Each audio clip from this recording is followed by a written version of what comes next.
출애굽기 36장 1절부터 7절까지입니다.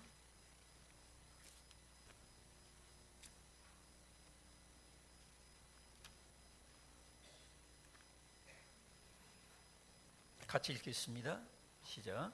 부사렐과 오홀리압과 및 마음이 지혜로운 사람 곧 여호와께서 지혜와 총명을 부으사 성소에 쓸 모든 일을 할 줄 알게 하신 자들은 모두 여호와께서 명령하신 대로 할 것이니라.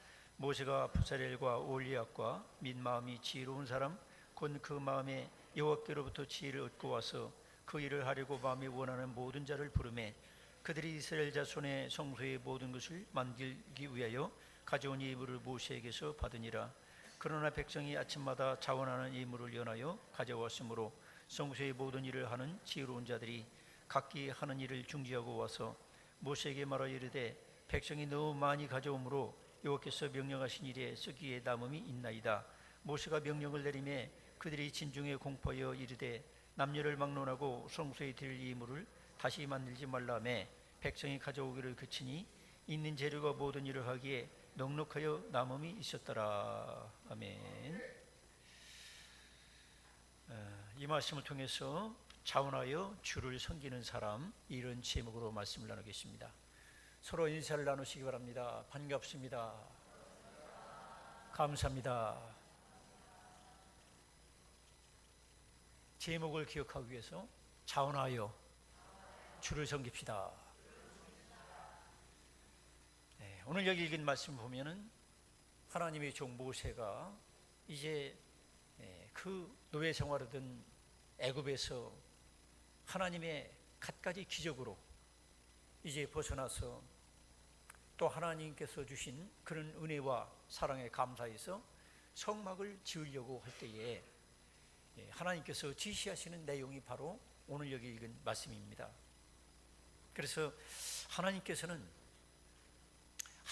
주신 것을 가지고 하나님의 성령께서 하나님께서 주신 지혜와 총명과 또 하나님께서 주신 모든 것을 통해서 또 그 사람들이 마음에 원하는 사람, 자원하는 사람, 마음이 감동이 되는 사람, 이런 사람을 통해서 성막을 짓도록 했고 또 그러면서 그 필요한 예물들을 가져오도록 했어요.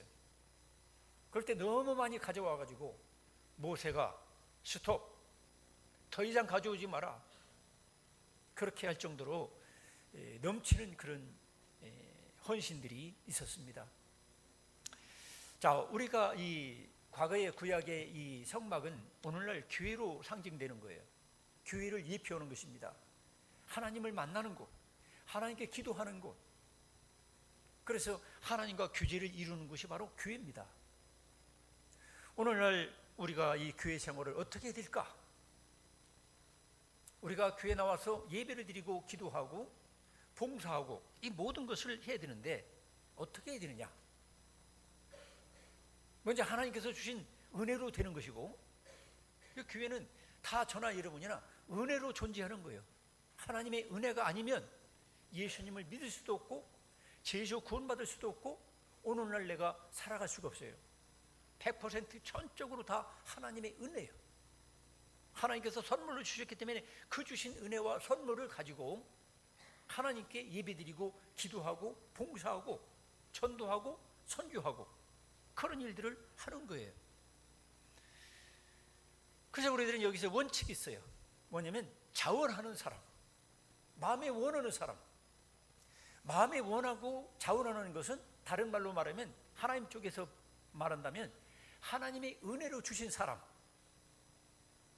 하나님의 성령이 역사하는 사람만이 하나님의 교회에서 일할 수 있는 거예요. 그러니까 항상 우리는 우리 자신들을 돌아봐야 돼요. 과연 내가 자원하는 마음이 있는가? 아니면 자원하는 마음이 전혀 없다. 그럼 여러분은 하나님의 은혜를 전혀 깨닫지 못하는 거예요. 하나님의 은혜를 다 잊어버린 거예요. 그래서 그런 사람은 교회에서 일하면 안 돼요. 여러분들이 자신들을 잘 돌아봐야 돼요. 과연 내가 하나님 앞에서 자원하는 마음이 있는가? 마음이 감동되고 하나님 사랑하고 싶고 하나님께 예배드리고 싶고 하나님께 기도하고 싶고 하나님의 몸된 교회에서, 예수님의 몸된 교회에서 뭔가 하고 싶은 마음이 전혀 없다면 여러분들은 하나님께서 주신 은혜를 다 까먹었든지 잊어버렸든지 결국에는 아니면 전혀 없다든지. 그래서 우리들이 그런 것들을 통해서 교회는 전혀 뭐 강요로 일을 한다든지 강제로 일을 하게 한다든지 막 억지로 한다든지 그런 건 안 돼요. 왜냐하면 하나님도 자존심이 있어요. 하나님도 인격이 있는 분이에요. 성령도 인격이 계셔요. 그런데 하나님이 마치 불쌍히 가지고 내가 도와주는 것처럼 헌금하고, 하나님이 불쌍히 가지고 내가 하나님의 일을 도와주는 것처럼 하고, 하나님께서 자존심이 계시기 때문에 그런 것들을 용납하지 않습니다. 여러분들도 자존심 있잖아요, 그죠? 인격적인 존재이기 때문에 자존심이 있어요. 여러분 아들, 딸들이 억지로 막 불평불만이 가득해가지고 내가 아버지에게, 우리 어머니에게 용돈이 10만 원 드리는 건 내가 과연 드려야 되나 말아야 되나 하면서 속에 울분이 가득해가지고 용돈을 여러분 아들, 딸들이 가져왔다고 생각해 봅시다. 그러면 어지간한 부모들은 어떻게 할까요? 니나 먹어라. 니나 가서 처먹어. 나하고 상관없어. 아마 어지간한 부모님들은 그럴 거예요.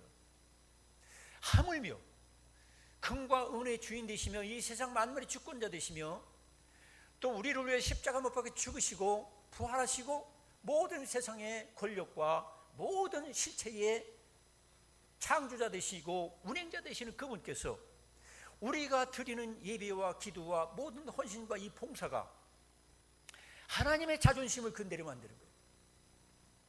여러분은 부모님의 권위를, 부모님의 자존심을 지켜드리려고 자녀들은 그렇게 하잖아요. 마찬가지로 우리들이 하나님 아버지 자존심을 건드리면 안 되는 거예요. 서로 인사합시다. 하나님 아버지의 자존심을 건드리지 맙시다. 이게 아주 중요한 얘기예요. 하나님은 권위가 있으신 분이고 인격을 가지고 계신 분이고, 그래서 우리가 이 자원에서 한다는 게 아주 중요한 거예요. 여러분 교육학적으로도 그래요.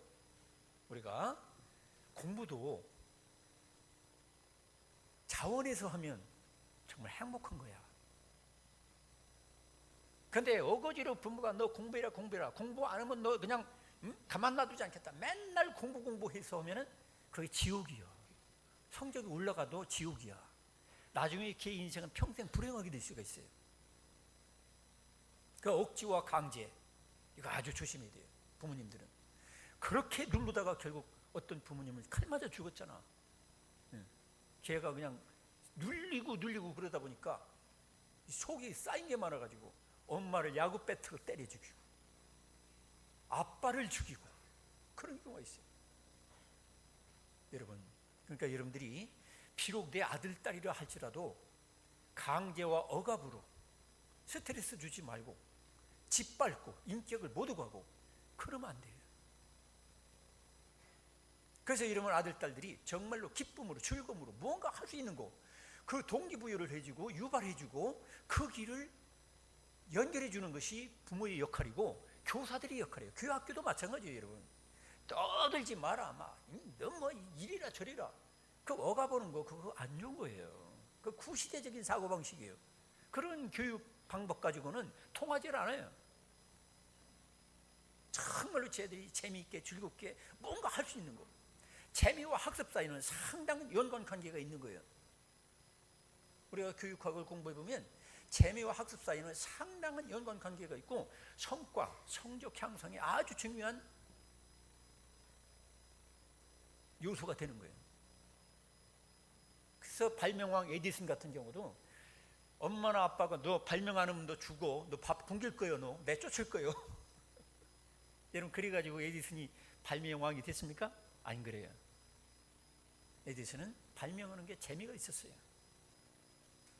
기먹으면서도 그걸 했고 쫓겨나면서도 있고, 그 세계적인 발명가가 돼가지고 세계 문화를 바꾸는 위대한 존재가 된 거예요. 신앙생활도 마찬가지예요. 정말 여러분들이 영적으로 복을 받고 범사가 잘 되고 형통하고 정말로 멋지게 하나님 앞에 쓰임받고 그러고 싶잖아요. 여러분 그러려면 내 속에 있는 이 자발성, 자원하는 마음, 하나님께서 부어주신 이 폭발적인 그 원동력, 에너지, 능력이 여러분에게 임해야 돼요. 성도 여러분, 그렇기 때문에 여러분들이 여러분 자신들을 잘 돌아봐요. 그래서 내가 이거 마지못해서 교회생활 하고 누구 눈치 보고 부모 눈치 보고 또 뭐 아내가 그냥 막 끌고 다니까 오거지로 쫓아오고 그런 단계를 우리가 벗어나야 된다는 거예요. 그래서 고린도후서 9장 7절에도 그런 말씀이 있어요. 각각 그 마음에 정한 대로 할 것이요 인색함으로나 억지로 하지 말지니 하나님은 즐겨내는 자를 사랑하시느니라. 이건 무슨 그때 당시에 선교 헌금을 하면서 그걸 얘기하는 건데, 이거는 신앙생활 전반에 포함이 되는 거예요. 인색함이나 억지로 하면 주님께서 기분 나빠하셔요. 그런데 즐거움으로 아주 즐겨 내는 마음을 가지고 기도도 오고 봉사도 오고 헌금도 오고 막 이렇게 되면 주님께서 그런 자를 사랑하셔요. 그런 자에게 복을 주시고 그런 자를 형통하게 하시고 그런 자를 힘있게 하시고. 할렐루야. 그래서 우리 교회는 특징이 뭐냐면 억지로 시키는 일이 없어요. 교사 안 한다고 예 알았습니다. 교회 나간다고 잘 생각이 있습니다. 억지로 안 해. 왜? 그게 성경의 원리예요. 우리 주님의 자존심을 우리가 목사도 마찬가지고 모두가 건드리면 안 돼요. 그래서 다윗은 뭐라고 했냐면 이게 자원하는 마음이 너무 중요하기 때문에 다윗은 그랬어요. 주의 구원의 즐거움을 내게 회복시켜 주시고 자원하는 심령을 주사 나를 붙드소서. 주님의 구원과 자원하는 마음과는 상당히 연결이 되어 있는 거예요. 진짜로 내가 구원받는 사람이라면 자원해가지고 주를 찬양하고 싶고 주님께 봉사하고 싶고 주님께 목숨까지도 바치고 싶은 것이 진짜 구원받은 사람의 특징이라 이 말이에요. 구원의 의미를 안다 이 말이에요. 진리를 알면 그렇게 되는 거예요. 아버지가 몽둥이 가지고 쫓아다녀도 그 구원의 확신과 구원의 즐거움을 아는 사람들은 예배를 드리는 거예요. 저도 성경 읽다가 예수 만나고 예수님을 만난 뒤로 집안 아저씨나 너가 너 미친 녀석이구나, 너 미쳤구나, 너 뭐 주변에서도 너 이 애는 책 너무 많이 보더니 머리가 이렇게 됐네. 그래도 교회 나와서 예배드리고 기도하고 할렐루야. 그게 즐거움이 되는 거예요. 여러분, 이런 속에서 나오는 구원의 즐거움이 여러분에게 날마다 있기를 축원합니다. 이게 없으면 신앙생활은 정말로 재미가 없는 거예요. 신앙생활 하나 많아요. 그래서 우리가 뭐 이런 기도나 예배나 뭐 찬양이나 뭐 이게 모든 것이냐면 이 모든 것이 무슨 의미가 있느냐면 자원하는 주님께 대한 사랑하는 마음을 주님께 드리는, 자원하는 마음을 하나님께 드리는 데 의미가 있는 거예요. 그런 마음을 가지고 그 마음을 드리도록 기도라는 게 있고 그 마음을 드리도록 예배가 있고 그 마음을 드리도록 헌금이 있고 그 마음을 드리도록 봉사와 섬김이 있는 거예요. 그 마음이 빠진 것은 뭐예요? 아무것도 아닌 거예요. 자, 그래서 초대교회 때도 많은 사람들이 예수님의 죽으심과 부활하신 성령의 강림하심 앞에서 그들이 마음에 감동이 돼가지고 막 교인들이 한 가족처럼 서로가 막 가까이 지내고 막 예배드리고 기도하고 찬양하고 그러면서 그들은 어떤 사람은 밭도 팔아서 바치고 막 그런 일이 벌어졌어요. 근데 그때의 아나니와 삽비라 부부는 그런 마음이 없으면서도 그런 척하느라고 예를 들어서 밭을 한 1억에 팔았는데 5천만 원 몰래 감추면서 5천만 원 다 드리는 것처럼 그렇게 거짓을 보였어요. 그럴 때 주님으로부터 사도를 통해서 목회자로부터 책망을 듣고 그 다음에 죽었어요. 이게 뭡니까? 자원하는 마음으로 해야 된다는 거예요. 진실되게. 여러분들도 기도할 때에 자원하는 마음으로 진실되게 기도를 드리시기 바랍니다. 예배도 마찬가지예요. 예배도 형식적으로 앉아가지고 뭐 목사 감독하는 것처럼, 다른 교인들 감독하는 것처럼 그렇게 있으면 안 돼요. 예배는 바로 하나님께 내 몸과 마음 전부를 다 하나님께 드리는 거예요. 할렐루야. 응? 그래서 이런 그 자원하는 마음이 없는 형식적인 것, 즉 하나님과의 1대1의 교제가 없이 예배드리고 하는 모든 신앙생활 하는 것이 이 가짜, 위선, 외식 이런 것들이 있을 때에 우리 예수님은 아주 책망을 하셨어요. 예수님 당시에도 서기관, 바리새인들 이런 사람들이 막 신앙이 좋은 것처럼 하기에 사람들 눈치, 사람들에게 보이는 데 중점을 뒀어요. 하나님과 실제적인 1대1의 간격도 없고 감동도 없고 깨달음도 없으면서, 그럴 때 예수님 뭐라 했어요? 해칠한 무덤이라. 속에 생명이 없어. 하나님 사랑하는 게 없어. 사람 눈치만 보지, 사람만 의식하지. 여러분, 우리의 신앙생활이 서기관 바리새인들처럼 거짓과 위식, 사람 의식하는 것, 그런 것으로만 하지 마시고 하나님 그분을 의식하시기 바랍니다. 하나님과 1대1의 만남과 교제와 그게 있어야 돼요. 자, 그러면 우리는 어떻게 하면은 이 자원하는 마음이 생길 수 있을까? 과거에 자원하는 마음이 있다가 오늘날 다 잃어버린 사람들이 있어요. 이 자리에 계신 분들 중에도 많은 분들이 그런 분들이 있을 거예요. 과거엔 그때 첫사랑, 마치 첫사랑처럼 날마다 교회 나와도 부족하고 날마다 울며 기도하면서 막 헌신하고 싶고 막 그랬는데 지금 다 재만 남았어. 껍데기만 남았어. 껍데기마저도 못 드려. 왜 그럴까요? 우리는 자원하는 마음을 우리가 회복해야 돼요. 다윗이 고백한 것처럼 자원하는 마음을 나에게 회복하게 해달라고. 물론 여러 가지 원인이 있겠죠. 죄를 범했다든지 아니면 여러 가지 문제가 있지만 본질적인 것은 무엇이냐? 자원하는 마음이 생기기 위해서, 또 그걸 유지하려면 첫째로는 어떻게 하면 자원하는 마음을 항상 가질 수 있을까? 첫째로는 하나님께서 천하보다 나를 더 사랑했다는 거, 그 사랑을 깨달을 때 자원하는 마음이 생기는 거예요. 저도 요즘 철들어서 저희 집사람을 쳐다보니까, 우리 집사람은 날마다 교회에서 기도 온다고 자고 있고, 나는 집에 이제 가서 혼자 있으면서 곰곰이 생각해봐요. 결혼 초부터 내가 가진 돈도 지금으로 말하면 10,000원짜리 한 장도 없었고, 내가 가지고 있는 건 오직 예수님 믿는 믿음밖에 없었어요. 그 예수님을 위해서 내 몸과 마음과 목숨까지도 생명까지도 다 바치고 싶은 그 주님께 대한 그 믿음과 사랑과 헌신의 마음밖에 없었어요. 근데 우리 집사람이 10,000원짜리 한 장도 없는, 지금으로 보면 1,000원짜리 한 장도 없는 이 빈털터리, 이 남자를 그리도 주님 사랑하기 때문에 바보든지 천치든지 아니면 저한테 미쳤든지. 근데 따지고 보면 저한테 미친 것도 아니고, 왜냐면 제가 그 정도로 잘생긴 인간은 아니거든. 제가 알아요.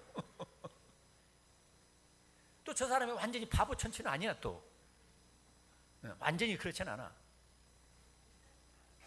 중요한 건 우리 집사람 믿음이 있었어요. 제가 예수 그리스도를 사랑하고 믿고 의지하고 그분에게 목숨을 걸고 그분에게 모든 것을 다 바치고자 하는 그런 불타는 이 믿음 한 가지 보고 저 사람이 나를 선택했다 생각하니까 너무 고마운 거예요. 나를 그렇게 믿음으로 나를 사랑해 줬다는 거, 주 안에 사랑해 줬다는 게 너무 고마워가지고 제가 며칠 전에 그랬어요. 당신은 나의 천사라고. 저 사람이 깜짝 놀라는 거야.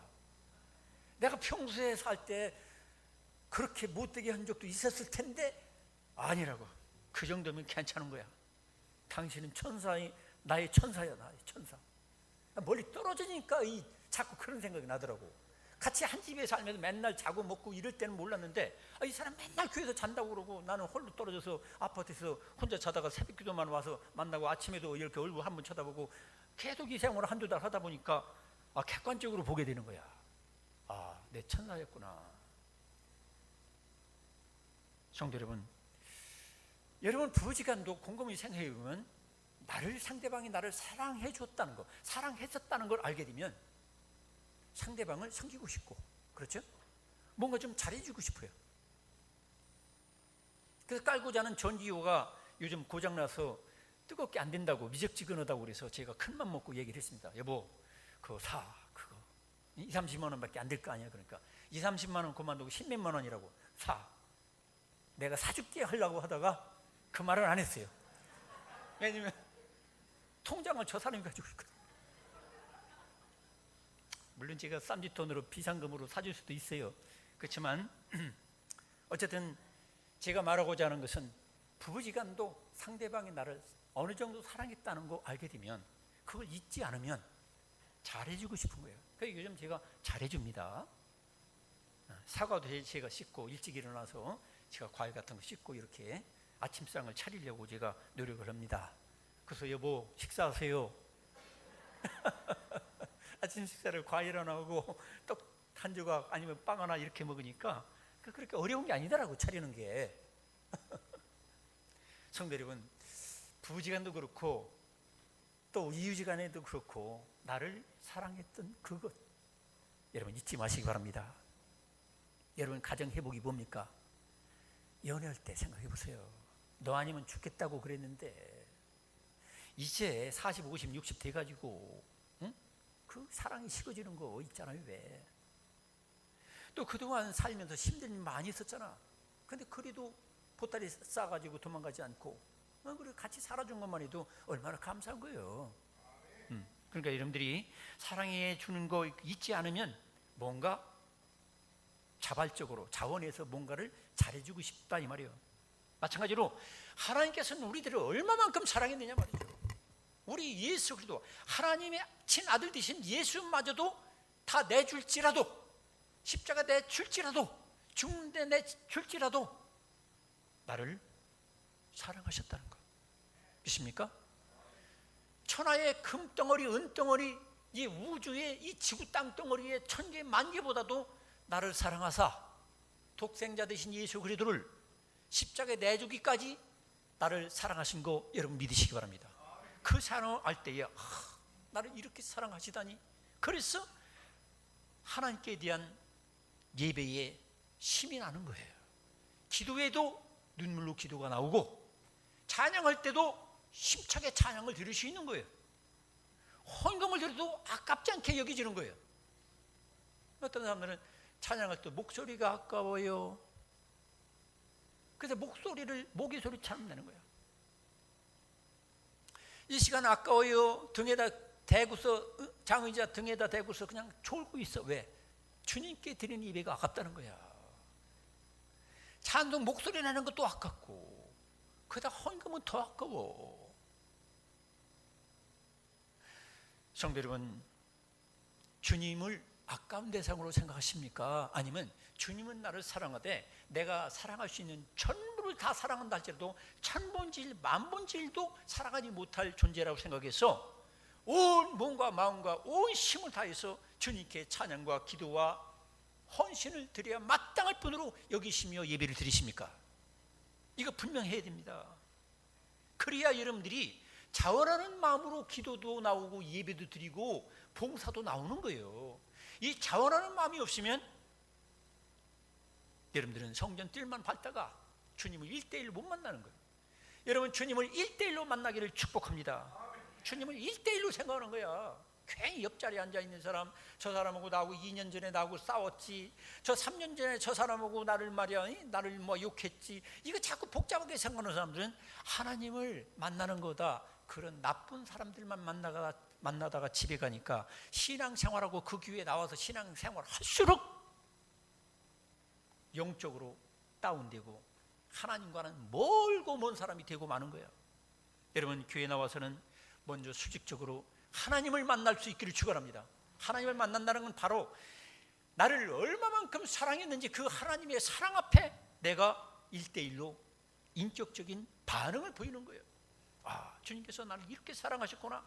여기에 대해서 감사합니다. 고맙습니다. 하면서 여러분들이 예배를 드리고 찬양을 드릴 수 있기를 축원합니다. 그 다음에 우리들은 생명적인 관계에서 생각해 보세요. 우리는 예수 그리스도를 나의 주님으로, 하나님이 나를 이렇게 사랑하사 독생자까지 주셨기 때문에 주 예수님을 내 마음에 영접하게 되면 하나님의 아들과 딸로 거듭나게 되거든요. 생명이 달라져요.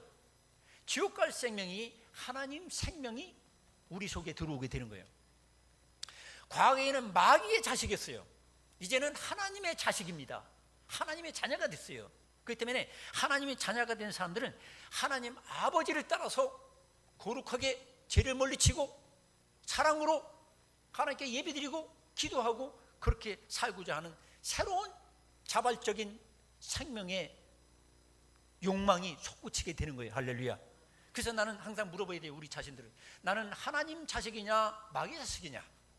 마귀의 자식은 자기 욕심과 탐욕과 정욕만 충족시키는데 충실하려고 거기에 달려갔지만, 하나님의 자식, 하나님의 자녀는 하나님 아버지께 영광 돌리고 하나님 아버지께 순종하고 하나님 아버지께 기도하고 찬양하고 예배드리고 하나님 아버지의 뜻을 이루려고 살아가는 새로운 욕망이 우리에게 불타게 되는 줄로 믿으시기 바랍니다. 이게 있어야 돼요. 그래서 항상 우리는 예배 드릴 때마다 그걸 확인해야 돼요.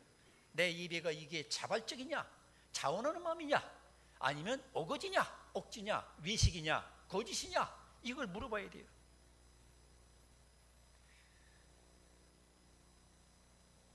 두 번째로 우리가 생각해 볼 것은 예수께서 대신 피 흘려 죽으신 공로로 제시함 받은 감사가 있느냐 이거예요. 정말로 예수께서 예수님과 나의 1:1 관계에서 예수님이 나를 위해서 채찍에 맞으시고 벌거벗김을 당하시고 얼굴에 침뱉음을 당하시고 주먹으로 때려서 멍들고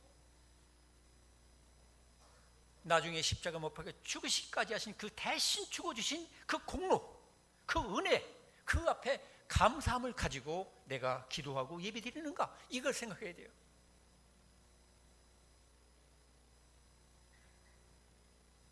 예수께서 그렇게 죽으신 것은 우리를 다시는 죄된 정욕을 위해서 살게 하시려는 것이 아니라 이 땅에 예수님이 사셨던 것처럼 오늘날 우리들도 예수님의 육체를 대신해서 살라고 우리에게 그 은혜를 베푸신 거예요. 믿습니까? 그래서 내가 항상 그렇게 생각해야 돼요. 예배 드릴 때도 내가 예수님 대신해서 내 육체를 가지고 있으니 이 육체를 가지고 예수님 대신해서 예배 드리나이다, 기도 드립니다, 봉사합니다, 이런 의식을 가져야 돼요. 그런 의식이 있을 때에 예배의 목숨을 걸 수 있는 거예요. 목숨을 건다는 건 목숨 다 바쳐서 예배 드리고 주님께 내 전부의 마음을 정성을 드릴 수가 있는 거예요. 주님은 10분지 1이나 뭐 100분지 1을 받고서 만족하는 분이 아니에요. 왜? 자기 전부를 우리에게 십자가에 내주셨기 때문에 우리에게도 요구하시는 것은 우리의 전부를 주님께 드려야 돼요. 할렐루야. 우리 주님께서 그렇게 십자가 못 박혀 죽으신 그것을 우리가 오늘날 새롭게 이제 그 예로 한번 해봅시다. 저 앞 하천이 커다란 홍수가 나서 물 떠내려가는데 내가 물에 빠져 죽게 돼 있어요. 근데 누가 나를 그걸 건져주고 대신 그 사람이 지금 너무 물을 많이 먹어가지고 꿀꺽꿀꺽 하면서 나를 뚝에다 얹혀놓고서 유언하는 거야. 응? 내가 너를 살려내놓으라고 이렇게 이제 물이 떠내려가. 난 이제 죽게 생겼다. 너 남은 생에는 내가 부탁한다. 내 가족을 한번 좀 돌아봐 달라. 내 남은 가족을 네가 좀 사랑해 줄 수 있겠냐? 그러면 건진받은 사람이 그렇게 대답할 수 있지 않겠습니까? 당신이 나를 위해서 대신 죽어줄 정도로 나를 건진하라고 이렇게 기진맥진하고 그러다가 죽게 생겼는데 내가 당신의 가족을 내가 돌아보겠습니다. 일주일에 한 번 찾아보겠습니다. 그리고 내 수입이 있다면 10분의 1은 당신 가족 먹여 살리는데 내가 바치겠습니다. 이럴 수 있지 않겠어요? 어떻게 보면 우리 신앙생활이 그런 거거든. 그래서 돌아가신 예수님의 죽으심을 대신해서 이 땅에 살 동안에 하나님의 자녀들을 돌보고 죄 없는 교회를 돌보고 또 그러면서 그 유언대로 서로 사랑하며 사는 거예요. 우리 주 예수님은 그 사람처럼 죽고 끝난 것이 아니라 부활하셔서 승천하시고 대신 우리에게 성령으로 오심으로 말미암아 그 전능하시고 사랑이 많으신 그 하나님이 믿는 자 속에 살아계셔서 우리를 하나님의 지체로, 예수님의 지체로 지금도 하나님이 믿는 자 속에 살아계셔서 같이 동거하고 계신 것을 믿으시기 바랍니다. 힘 주시고 은혜를 주십니다. 그래서 그 제시함 받은 은혜가 너무 커가지고 마리아는 향유옥합, 자기의 시집갈비 전부라고 볼 수 있는 향유옥합을 다 쏟아 붓는 거죠. 근데 주변에서 막 호통을 치는 거야. 미친 짓을 한단 말이야. 그게 얼마 간다고 말이야. 미천만 원 가는데 가난한 사람 구제해야지. 근데 주님은 뭐라고 하십니까? 가만두어라. 이 여자가 나를 위해서 장례를 예비했다. 주님은 그 여인의 마음을 받은 거예요. 대신 십자가 못 박혀 죽으실 것을 생각할 때 그 제시받은 은혜를 생각하고 그 여인은 자기의 전부를 드리는 거예요. 그러면서 주님은 말씀하십니다. 복음이 증거되는 곳마다 이 여인이 한 것도 증거되어야 한다. 증거될 것이다. 이게 뭐예요? 제시받은 은혜는 바로 그와 같이 나의 전부를 드려도 아깝지 않은 그런 은혜와 선물을 예수님으로부터 받은 것을 믿으시기 바랍니다. 그런 마음과 감동이 있는 복음을 들었을 때에, 예수님의 말씀을 들었을 때 그런 감동은 우리에게 살아있어야 되는 거예요.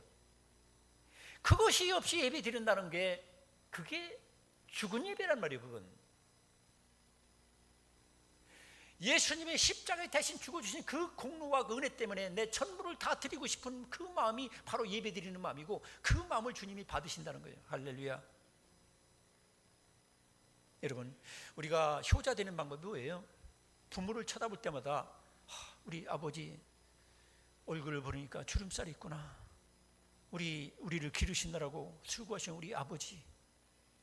내가 맛있는 거 먹을 때도 우리 아버지 생각이 나고, 이 추운 겨울에 우리 아버지 양말이라도 사다 드려야 되겠다. 이게 효자예요. 그런 아버지 얼굴 주름살 있는 거 쳐다보고, 아이고 젊어서 무슨 짓을 했길래 저렇게 얼굴이 주름살 생겼어. 아이고 참 불쌍한 인간. 이러면 그 불효자식이란 말이에요. 어머니를 쳐다봐도 어머니의 손을 보니까 이 나무 껍질처럼 퍼석퍼석하고, 우리 어머니가 그랬거든요. 그걸 쳐다볼 때마다 저는 마음이 눈물이 퀭 도는 거야. 우리 어머니가 우리를 위해서 논도 메고 밭도 메고 산에서 나무도 오시고 우리를 기르느라고 손이 그야말로 머슴손보다 더 험하게 있는 손을 볼 때마다 제 마음이 움직이는 거예요. 감동이 되는 거예요. 여러분, 주 예수님의 십자가를 볼 때마다 이런 감동이 있기를 축원합니다. 우리가 하나님 아버지의 효자가 되는 방법은 바로 그거예요. 예수님 생각할 때마다, 하나님 아버지를 생각할 때마다 내 마음에 눈물이 흐르고 그 고마움과 은혜를 잊지 않는 거예요. 그럴 때 예배가 되고 기도가 되는 거예요.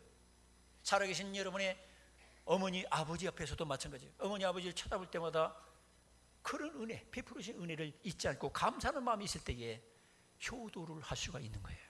아깝지 않게 어머니 아버지에게 양말도 사다 드리고 용돈도 드릴 수가 있는 거예요. 그게 전혀 없는 자식들은 불효자식이라. 교회에서도 그래요. 하나님 앞에도 하나님 아버지를 생각할 때마다 이 5주 만물을 이렇게 놀랍게 창조해 주시고, 나를 지금까지도 이렇게 살려주시고 건강하게 하시고, 또 십자가 못 박혀 죽기까지 사랑하시고 지금도 성령으로 나와 함께 하나님 성전으로 삼아주시다니 너무 고맙고 감사해서 생각할 때마다 마음에 눈물이 흐르고 감사가 나오고 감격이 나오는 자가 진짜 신자고, 이런 사람들이 바로 하나님 그분을 섬길 수 있는 사람이에요. 믿습니까? 이런 역사가 일어나길 축원합니다. 또 예수님 안에 내가 거할 때에 예수님이 내 안에 거하시는 그 비밀, 즉 예수님과 일심동체란 말이에요. 예수님은 그런 말씀을 하시는 거예요. 고린도전서 3장 16절에도 너희가 하나님의 성전인 것을 알지 못하느냐. 우리가 예수님을 영접했을 때에 예수님은 성령으로, 성령 하나님으로 우리 속에 들어오셔서 우리를 하나님의 집으로 삼아주시는 거예요. 집으로 삼아주신다는 건 하나님과 내가 하나가 되었다는 거예요. 하나가 됐기 때문에 하나님 아버지 일을 내 일처럼 여겨. 그러니까 예배 드리고 기도하고 주의 몸된 교회 모든 일들을 내 일처럼 여기는 것이 바로 자원하여 하나님을 섬기는 사람이라 이 말이에요. 그런데 내 일은 열심히 하는데 교회 와서는 손 하나 까딱하기를 싫어해.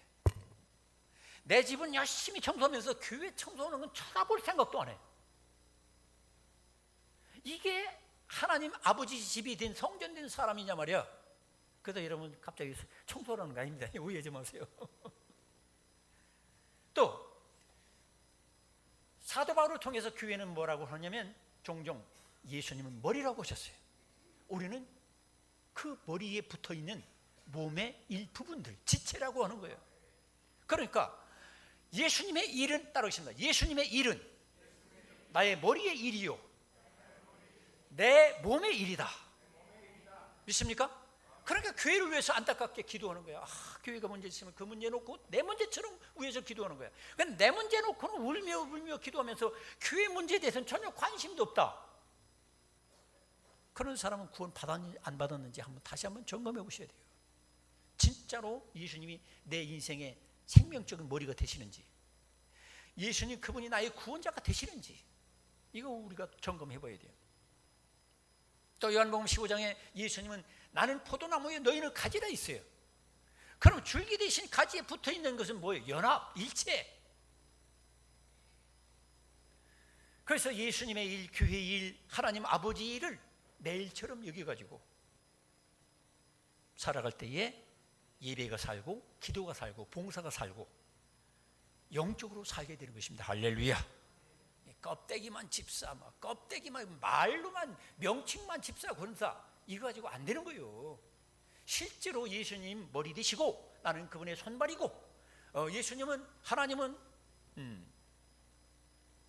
나를 거처로 삼으셔서 지금도 살아계시고 성령으로, 예수님은 줄기시고 나는 그분의 가지라. 이런 일심동체의 의식을 가지고, 동체의식을 가지고 살아갈 때에 정말로 뜨거운 예배가 있고, 정말로 주님 앞에 봉사할 때도 다른 거예요. 본질을 회복하시기 바랍니다. 본질을 회복해야 돼요. 예배를 어떻게 드리느냐, 기도를 이런 거 그게 중요한 게 아니에요. 생명이 달라져야 돼요. 내 내면이 달라져야 돼요. 내 속에 있는 영이 과연 하나님의 영인가? 과연 나는 머리 대신 예수님과 절대 생명적인, 유기적이고 생명적인 관계가 연결되어서 살고 있는가? 예수님 따로 나 따로, 교회 따로 나 따로, 이런 사람들은 아직도 정말로 교회가 무엇인지, 구원이 무엇인지, 우리가 받은 생명이 무엇인지를 모르는 거예요. 그리고 하나님의 말씀을 믿음으로 듣고 깨닫고 감동받을 때 자원하게 되는 거예요. 우리는 어떤 사기꾼 말 들어가지고 감동받아가지고 사기당하는 수가 있잖아요. 그죠? 다단계 이런 게 여러 가지 있어요. 저쩌고 금방 귀가 얇은 분들이 있어요. 금방 넘어가. 나중에 지나고 보니까 다 돈 뺏어먹는 방법이 그게 다 당하고 말지 뭐. 평생 사업이도 맨날도 쫄딱 건질 게 있어야지. 귀가 얇은 사람들이라. 어쩌면 왜 사람의 말은 그렇게 감동을 잘 받으면서 예수님의 말씀은 왜 감동을 못 받느냐 말이야. 예수님의 말씀에 감동되기를 축원합니다. 예수님의 말씀에 우리가 감동되기를 우리가 힘써야 되는데, 많은 사람들이 사람들의 말에 감동받아. 그건 잘해. 사기꾼한테 당하고 맨날 당하고, 사람들의 말에 감정 상해가지고 거기에 나쁜 면에서 감동을 받아. 교회는 하나님 말씀에 감동받는 것이에요. 사람이 뭐라고 하든 그 상관없는 거예요. 어떻게 보면 오직 하나님께서 나에게 주시는 말씀에 내가 감동을 받고 여기에 내가 반응할 때에 내 영이 살고 성령께서 역사하시고 도와주시고 승리하게 될 걸 믿으시기 바랍니다. 예레미야 23장 29절에도 그런 말씀이 있어요. 하나님의 말씀은 나 여호와가 말하노라, 내 말이 불같지 아니하냐, 방망이 같지 않느냐. 하나님의 말씀이 여러분에게 불같이 역사하고 방망이같이 여러분들 더럽고 추악한 것, 우상을 깨뜨려 나가시는 그런 능력이 있는 걸 믿으시기 바랍니다. 하나님의 말씀에 전혀 반응을 못 보이는 것은 뭡니까? 그게 바로 영이 죽었다는 거고, 그것은 마귀한테 이미 눌려서 살아가는 비참한 사람의 모습이에요. 그래서 우리가 교회에서 예배드리고 기도하고 봉사하고, 그게 중요한 게 아니야. 내 마음을 준비해야 돼요. 이 생명적인 마음의 준비, 이 생명적인 마음의 준비가 전혀 없이 예배드린다, 기도한다, 봉사한다, 그거는 어느 날 쓰러지는 건 시간 문제예요. 10년 동안 열심히 하다 누구 말 한마디에 확 꾸꾸러지고, 그게 왜 그래요? 주님과 생명적인 관계가 없이 그냥 사람들이 뭐라고 말하고 축혀주면 잘하고, 또 뭐라고 또 비난하고 또 함부로 또 정죄고 그러면 또 다 그만두고 그러지. 그게 왜 그래요? 주님과의 생명적인 관계가 없이 그냥 사람들이 하니까 따라서 하다가 보니까 그렇게 되는 거예요. 그러면은 이런 자원에서 하면 어떻게 일하게 됩니까? 넘치도록 정성과 힘을 다해서 아낌없이 일하게 되는 거예요.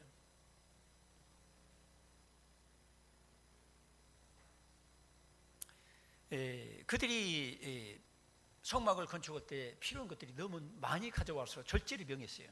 교회는 어떤 때는 절제도 명할 수 있는 거예요. 모세가 그만 가져오라 하는 것처럼 목사도 어떤 때는 당신 그만하세요. 요거 너무 좀 과도합니다. 분수에 넘칩니다. 제가 통제할 수가 있는 거예요. 왜? 예배 인도자니까. 회중을 인도하는 인도자니까. 모세가 그런 것처럼 저도 그럴 수가 있는 거예요. 아시겠습니까? 그렇지 않고 내 마음대로 하겠다는데 뭐 내가 은혜 받았다는데 그럴 필요 없어요. 그건 넘치면 안 되는 거예요. 그래서 우리가 하나님의 은혜를 받아서 이런 자원하는 마음을 갖게 되면 힘이 넘치도록 충만한 그런 역사가 일어나게 되는 거예요. 이런 마음으로 직장 생활도 하는 거예요. 이런 마음으로 가정 생활을 하는 거예요. 주님이 주시는 자원하는 마음과 그 사랑의 능력이 있게 되면 가정도 행복해지고 직장도 행복하게 되는 거예요. 왜? 최고의 정성을 가지고 하니까. 따르십니다. 주님께 대하듯 하라. 이게 살아있는 사람은 직장생활, 가정생활, 사회생활도 능력 있게 할 수가 있는 거예요. 그래서 예배가 살아야 가정도 살고, 예배가 살아야 직장도 살고 사회도 사는 거예요. 하나님께 대한 이런 것이 없는 사람은 교회에서도 죽어있고 직장도 죽어있고 가정도 죽어있고 하나님께 1:1 교제가 없으니까. 그 다음에 비난과 핍박을 받아도 즐거움으로 하게 됩니다. 여러분, 저는 어릴 때에 딱지치기 아침부터 가가지고 막 시멘트 포장 그 히프대 종이 막 찢어가지고 딱지 해가지고 한 주먹 양쪽에 찔러가지고 친구 집에 가서 아침부터 저녁 때까지 하고, 저녁 때 되면 막 엄마가 막 불러 막 산문아 밥 먹으라 점심 먹는 것도 잃어버리고 딱지치기해서 따고 오면은 개선장군처럼 막 오고, 그거 억지로 너 딱지치기 해야 돼, 하루 1시간 꼭 해야 돼, 너 안 하면 너 팍 굶길 거요. 아니잖아요. 엄마한테 혼나고 집에서 막 맞으면서도 딱지치기 하고, 그다음에 땅 뺏기, 차근파리로 해가지고 톡톡 쳐가지고 땅 뺏기 해서 땅 막 몇 평 되지도 않아 뭐 사실은 마당 그거 뺏어봤자 또 집에 올 때는 다 소용없어. 그 구슬치기 막 덜렁덜렁 소리가 그냥 막 유리구슬 막 해서 막 어릴 때는 어떻게 하면 저 히프대 종이를 많이 구해가지고 찢어지지 않는 거, 센 거, 딱지를 막 이만큼 만드느냐, 그런 생각을 가졌어요. 성도 여러분, 우리가 세상살이도 사실 따지면 그게 그거예요. 사실 어른들도 어떻게 하면 평수를 늘리느냐, 어떻게 하면 내 은행 계좌에 더 많은 돈을 붓느냐. 근데 떠날 때는 아무것도 아니에요. 다 소용없어. 자식들 물려주나 안 물려주나 살아가는 비슷해. 많이 물려준다고 애들이 잘 되는 것도 아니에요. 못 물려준다고 못 사는 것도 아니에요.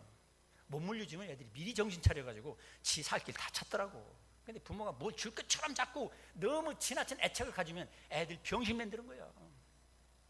40, 50대 가지고도 맨날 병신 노릇만 해. 성도 여러분, 우리가 비난과 핍박을 받아도 즐거움만 있으면 무엇을 즐거움으로 삼을 거냐, 이게 중요한 거야.